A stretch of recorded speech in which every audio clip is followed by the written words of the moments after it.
السلام عليكم ورحمة الله وبركاته. أعزائي المشاهدين، أهلا بكم في حلقة جديدة من قصر السلطان.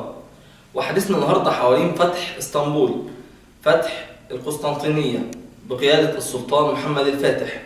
في أقاويل كثيرة بتتردد حوالين فتح اسطنبول، ومن أبرزها هي أسطورة الضابط حسن اللي صعد فوق أسوار القسطنطينية ورفع العلم العثماني فوق أسوارها.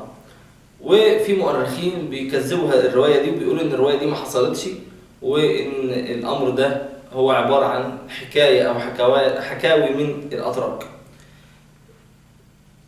أغلب المؤرخين الأتراك العثمانيين المعاصرين للوقت ده ذكروا الواقعة دي في الكتب بتاعتهم، وذكروا إن في مجموعة من الفدائيين وكان عددهم 30 فدائي صعدوا فوق أسوار القسطنطينية من إحدى الأبراج، واستطاعوا إن هم يقاوموا أو استطاعوا إن هم يرفعوا العلم العثماني، وكان من ضمنهم الضابط حسن اللي استطاع إنه يثبت العلم العثماني فوق أسوار القسطنطينية.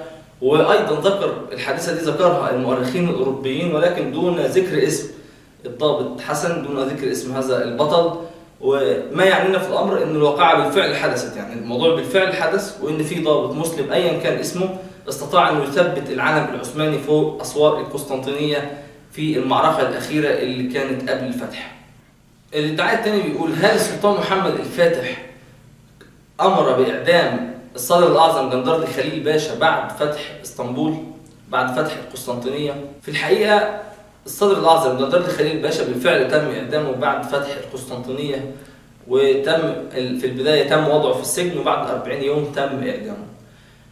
خلينا نشير هنا ان عائلة جندرلي هي عائلة تركية معروفة النسب، ومن بينها علماء ومن بينها أناس كثر ترقوا في الدولة العثمانية، وكان من ضمنهم جندرلي خليل باشا.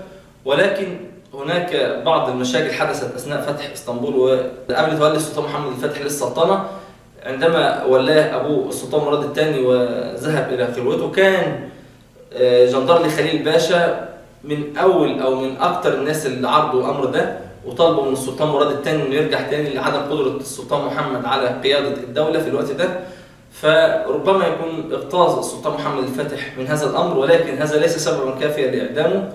فالأسباب الحقيقية أتت عند فتح اسطنبول، لما السلطان أقدم على فتح اسطنبول بينما كان الشيخ أق شمس الدين محمس السلطان محمد الفاتح ويحثه على فتح القسطنطينية وعلى مواصلة الحصار. كان جندرلي خليل باشا يطلب من السلطان فك الحصار والعودة إلى العاصمة، وأن هذا الحصار لن يجدي نفعا، وأن أوروبا هتكون كلها عدوة للدولة العثمانية، وهيكون في حروب كثيرة بين الدولة العثمانية وبين أوروبا بسبب الحصار ده. فكان من المثبطين، وذكرت بعض الروايات أنه أقام اتفاق مع البيزنطيين لرفع الحصار، وتم ده أثناء الحصار. وفي رواية أكثر صدقا منها أو أكثر إثباتا منها بتقول إن هو تلقى رشوة من البيزنطيين مقابل إن هو يخلي السلطان محمد الفاتح يرفع الحصار. فربما أدت كل هذه الأقاويل مجتمعة كانت في أن تكون سبب في إعدام جندرلي خليل باشا اللي تم إعدامه في عهد السلطان محمد الفاتح. لكن استمرت هذه العائلة التركية، عائلة جندرلي، في قربها من الدولة العثمانية، وكان 2 من أبناء خليل باشا فيما بعد تولوا مناصب في عهد السلطان بايزيد ابن السلطان محمد الفاتح. أيضا هناك أقاويل حوالين قيام السلطان محمد الفاتح بمذابح وبحرائق في الكنائس وفي حق المسيحيين من سكان القسطنطينية بعد الفتح.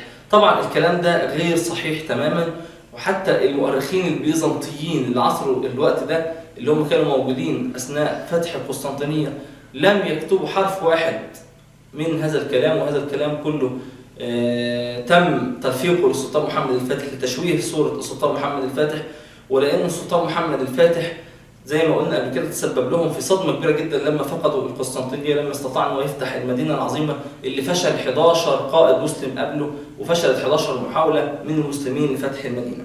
السلطان محمد الفاتح من المعروف انه تعامل مع أهل القسطنطينية بالتسامح، وهو أباح لأصحاب الديانات الأخرى من غير المسلمين حرية العبادة وحرية إقامة شعائرهم. وما يصار حول كنيسة آيا صوفيا في أغلب الروايات العثمانية اللي أكدت أن السلطان محمد الفاتح اشترى الكنيسة من القساوسة الموجودين في الوقت ده، واشترى وموجود العقد أو الورقة اللي تم بيها شراء هذه الكنيسة وتم تحويلها إلى مسجد. ده الجانب الخاص بفتح القسطنطينية والشبهات اللي كانت مثارة حوالين الفتح العظيم ده. في الحلقة الجاية هيكون معانا السلطان سليم أو السلطان ياغوث سليم. السلطان ياغوث سليم هو اللي استطاع أنه يفتح القاهرة، واللي كان مقيم فيها آخر خليفة عباسي، والخليفة العباسي في الوقت ده سلمه وتنازل للسلطان سليم عن الخلافة. هل يجوز هذا الأمر؟ يعني هل يجوز أن سلطان عثماني من غير القرشيين يكون هو خليفة المسلمين؟ وماذا حدث بعد ذلك؟ وكيف استطاع السلطان سليم أن يوحد الأمة الإسلامية في هذا التوقيت؟ وهل استحق لقب الخليفة أم لا؟ هو ده هيكون موضوع حلقتنا الجاية إن شاء الله في قصر السلطان. انتظرونا في الحلقة الجاية. أما الآن فابقوا معنا في الفقرة الرمضانية.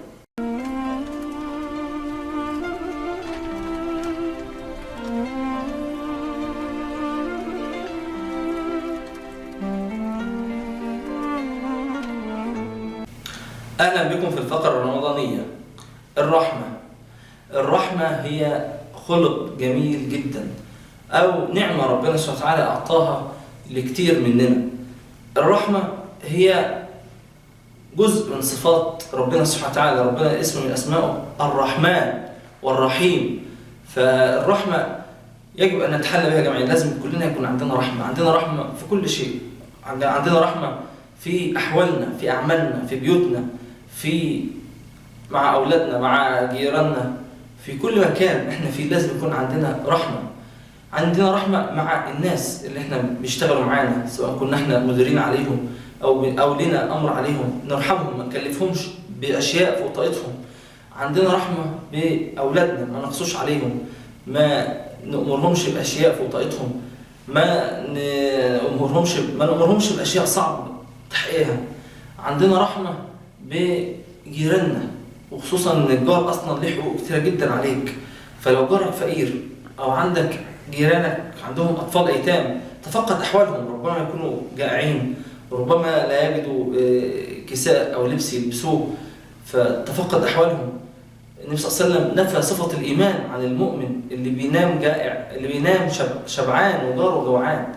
يعني نفى صفه الايمان عن الانسان ده، لانه نايم شبعان وجاره جائع هو لا يعلم عنه شيء.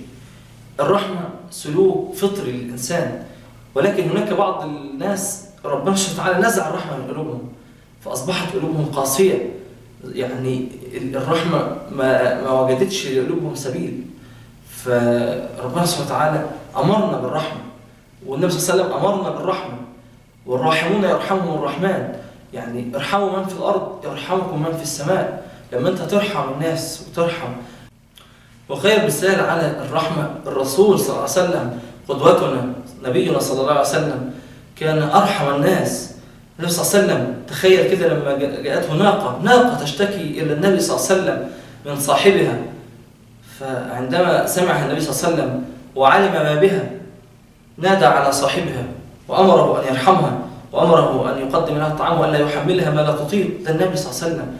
النبي صلى الله عليه وسلم تجلت أعلى مواقف رحمته لما أخرجه الكافرين أو الكفار من الطائف، وقاموا بطرده، وخلوا الغلمان والأطفال يلقوا عليه الحجارة حتى أدميت قدمان صلى الله عليه وسلم. ولما سند بعد ما خرج من الطائف وجلس إلى بستان العنب وجلس ويبكي والدماء تقطر من قدميه، أرسل الله عز وجل إليه سيدنا جبريل ومعه ملك الجبال، فقال يا محمد صلى الله عليه وسلم إن هذا ملك الجبال فمره أن يطبق عليهم الأخشبين. ربنا سبحانه وتعالى أرسل له ملك الجبال وقال له لو أردت لأطبق عليهم الأخشبين، والأخشبين هما جبلين كبار في مكة. لو النبي صلى الله عليه وسلم أراد لربنا أطبق عليهم الجبلين وماتوا كلهم، ولكن النبي صلى الله عليه وسلم تجلت رحمته في هذا الموقف. وما أرسلناك إلا رحمة للعالمين. النبي صلى الله عليه وسلم قال له عسى الله أن يخرج من أصلابهم من يقول لا إله إلا الله. عسى الله أن يخرج من أصلابهم من يقول لا إله إلا الله وبالفعل خرج من أصلابهم من حملوا لواء هذه الدعوة وبلغوا رسالة هذه الأمة. فالنبي صلى الله عليه وسلم هو خير قدوة وخير مثال لنا في الرحمة. فلنجعل الرحمة سلوك حياة، سلوك في حياتنا وعنوان لحياتنا الرحمة. الراحمون يرحمهم الرحمن، ارحموا من في الأرض يرحمكم من في السماء. وجزاكم الله خيرا وكل عام وأنتم بخير، والسلام عليكم ورحمة الله وبركاته.